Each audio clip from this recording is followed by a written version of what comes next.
Jake Turner's mornings always started before sunrise, not because he wanted them to, but because life didn't give him much choice.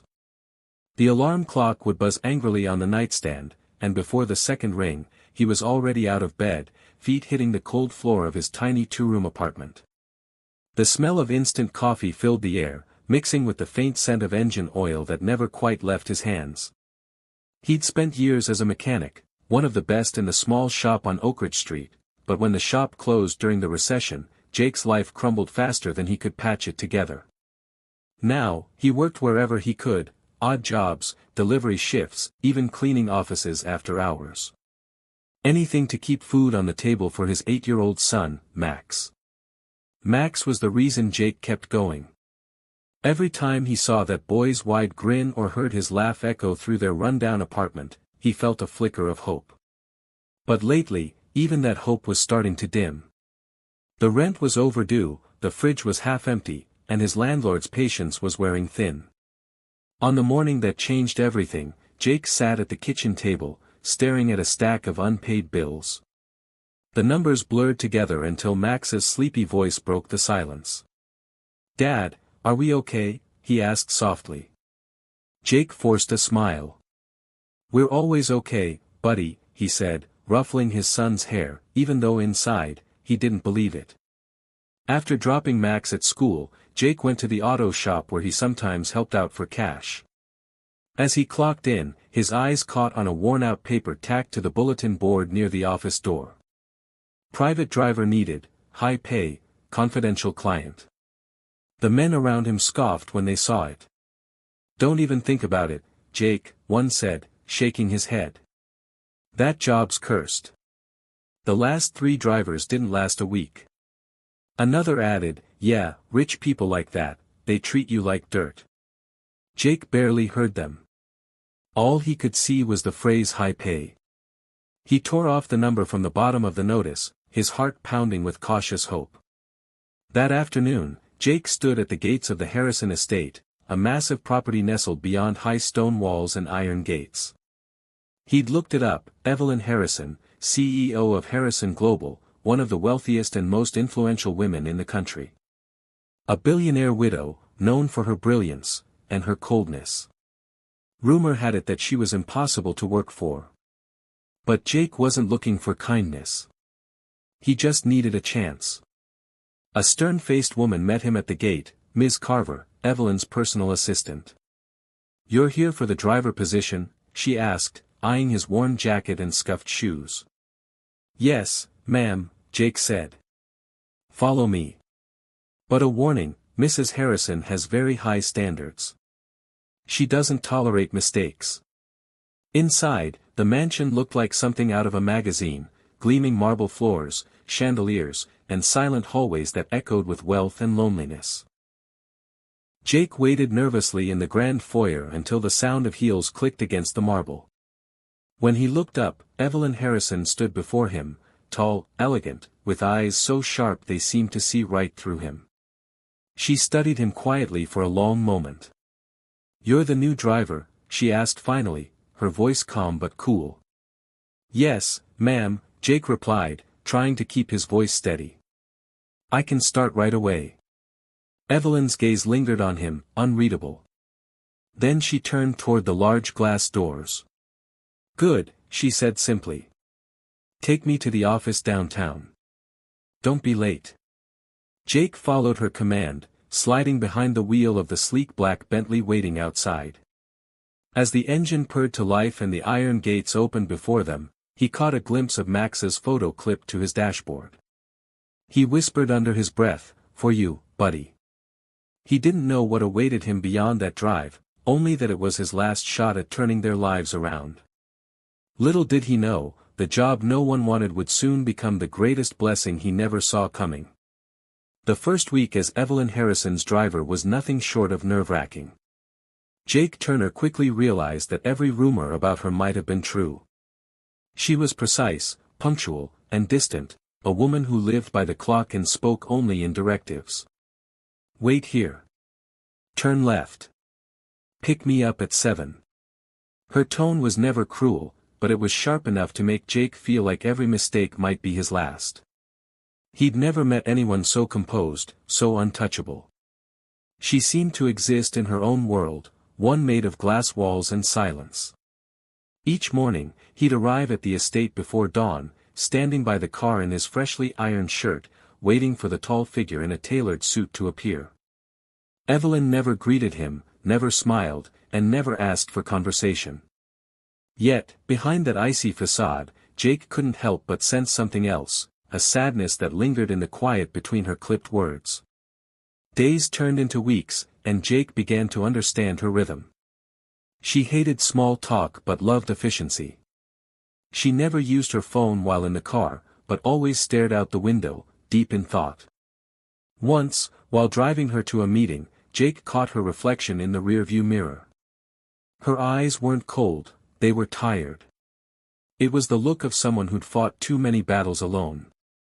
He didn't dare say anything, of course, but something in him wanted to. Not as her employee, but as a man who knew what it meant to carry the world on your shoulders. Then, one night, everything changed. Jake had just dropped her off at a charity gala in the city. He was supposed to wait outside, but when she didn't return for hours, he decided to stretch his legs near the side entrance. That's when he saw her standing in the dim light, away from the crowd, holding a small framed photograph in her hands. Her expression, usually unreadable, was fragile. She brushed a tear from her cheek before quickly hiding the photo in her purse and walking toward the car as if nothing had happened. Jake said nothing, but that image stayed with him long after he dropped her home. The next morning, Jake woke up to the sound of coughing from Max's room. His son's forehead was burning with fever. Panic hit him hard.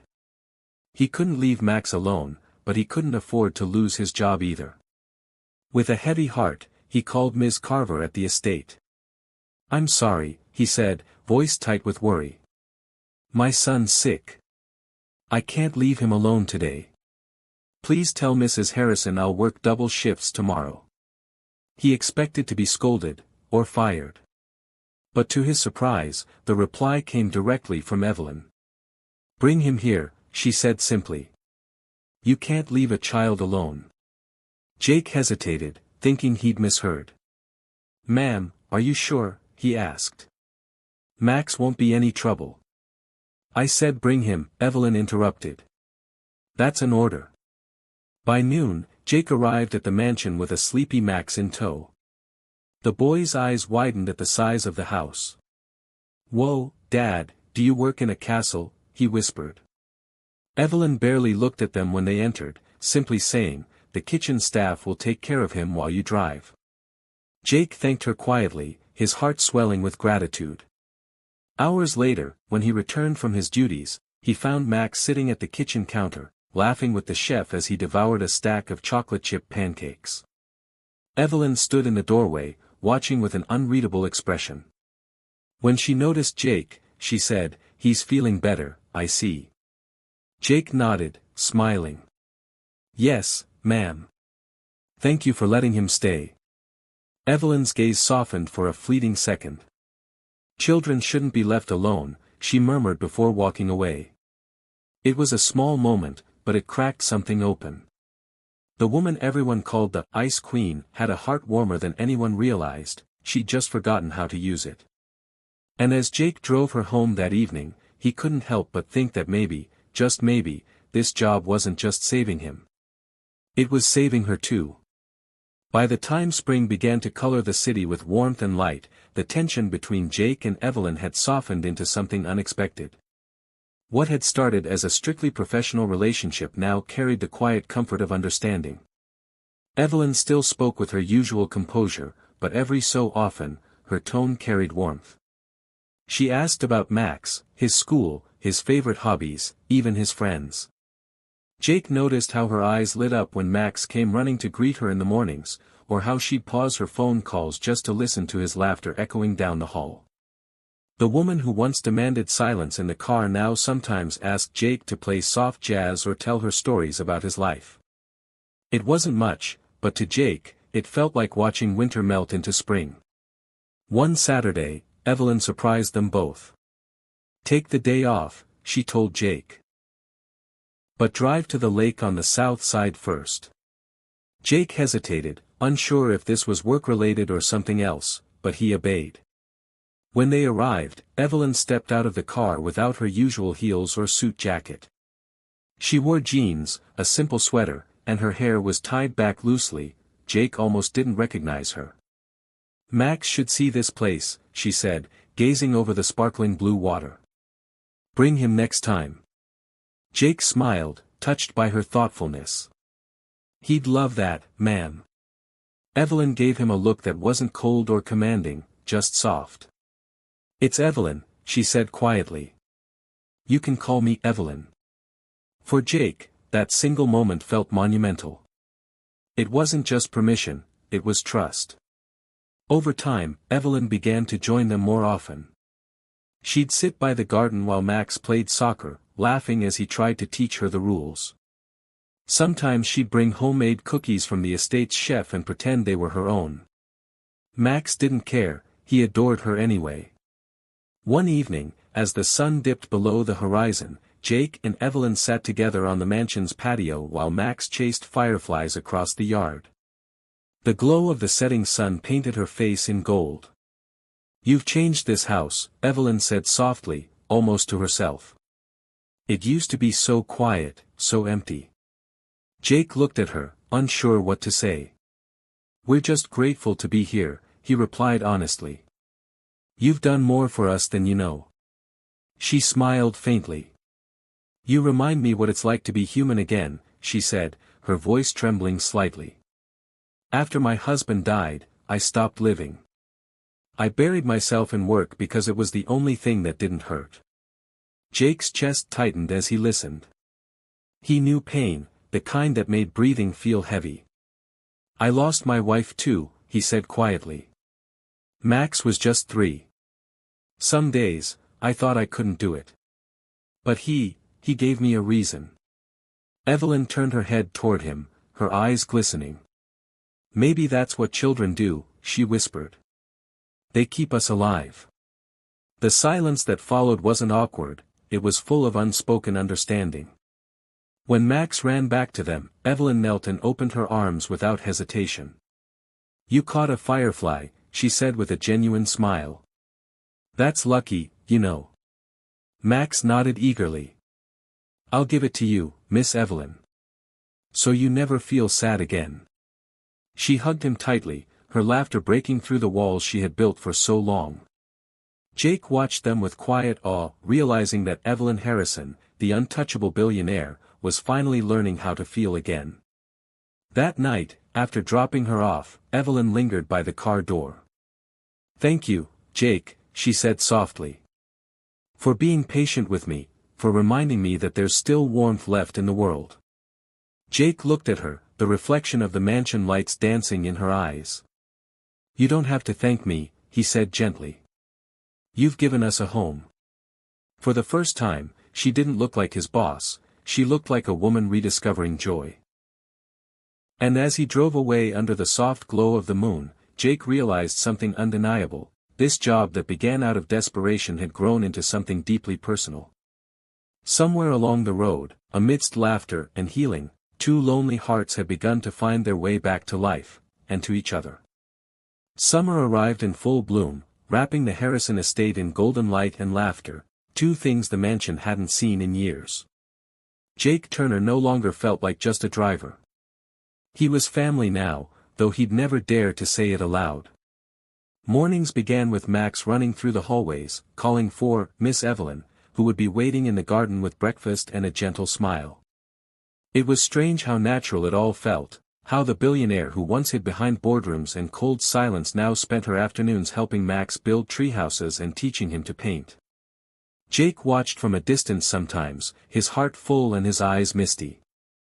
There was a peace here he hadn't known since before his wife passed. For the first time in years, life didn't feel like a constant uphill battle.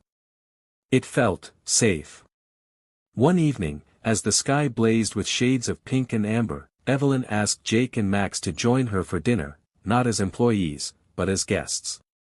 The long dining table that once intimidated him was now covered in candles and laughter. "I've been meaning to tell you something," Evelyn said between bites of roasted chicken. You've both brought something back into this house, something I thought I'd lost forever. Jake looked up, curious, as she handed him an envelope. Inside was a formal letter printed on company stationery. His heart skipped as he read, head of estate operations, effective immediately. His eyes widened. Evelyn, I don't understand, he stammered. She smiled softly. You've done more than drive me around, Jake. You've taken care of my home, and my heart. He could barely find words. I don't know what to say. Say you'll stay, she replied quietly. Both of you. Max, too young to understand the full meaning, clapped his hands excitedly. Does that mean we can live here forever? Evelyn chuckled. If your dad agrees, then yes. Jake's throat tightened as emotion swelled inside him.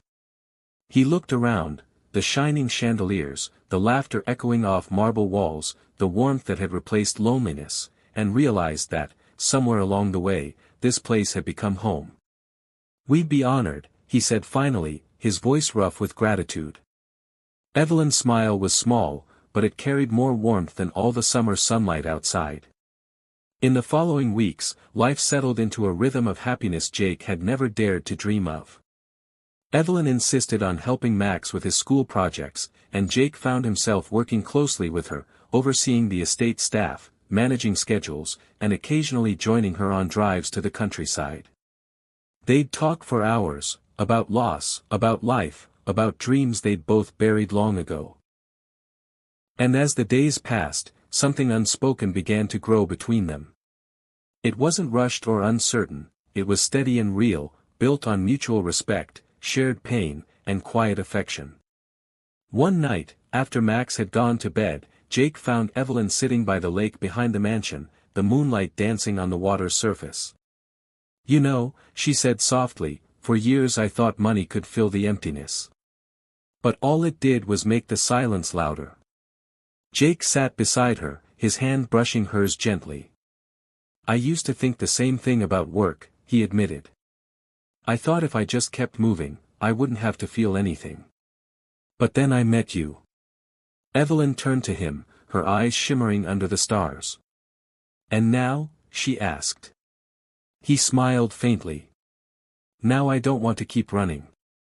She looked at him for a long moment before leaning closer, resting her head on his shoulder. They sat there quietly, listening to the rustle of the trees and the faint sound of Max's laughter from the open window above. It wasn't a grand confession or a dramatic moment, it was something far deeper. Two broken souls, finding healing not through wealth or status, but through love and belonging. As the night deepened, Jake thought back to that crumpled job notice pinned on the auto shop wall, the one no one wanted. He'd taken it out of desperation, thinking it would be his last chance to survive.